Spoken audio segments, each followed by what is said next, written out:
It's always an interesting relationship between DoD and the contractors that it uses, because you have a very small number of vendors that are left in the industrial base that can build these types of systems, stealthy bombers and, nuclear-powered aircraft carriers. There aren't a lot of companies that can do that.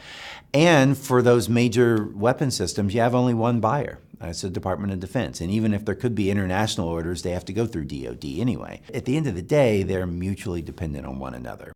One of the biggest long-term issues that's going to be facing the next administration when it comes to defense spending is, what do you do about all of these major programs that are planned to recapitalize large portions of our force structure? You look at what the Air Force is planning. They're buying a new fighter in the F-35. They're buying a new tanker. They're buying a new trainer, the T-X. They're buying a new ICBM. The Army's still got more modernization to do. The Navy, of course, they've got this new sub. They're planning all of these things, and they're stacked up at about the same time, and their costs are going to peak in the early 2020s. And the reality is that we're unlikely to be able to execute all of these programs at the same time. And so the question is, what gives? What gets delayed? What gets canceled? What gets cut back?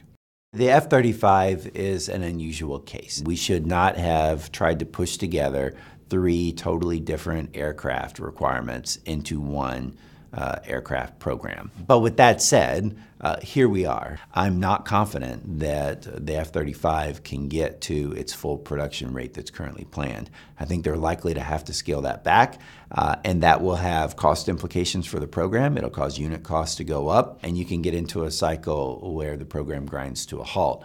I think Lockheed's got to be careful to try to make sure that doesn't happen.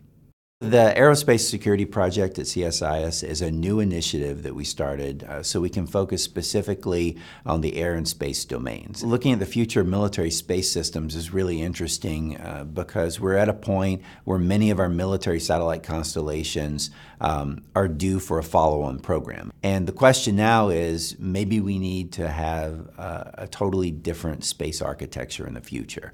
Traditionally, we've launched a small number of very large, capable satellites.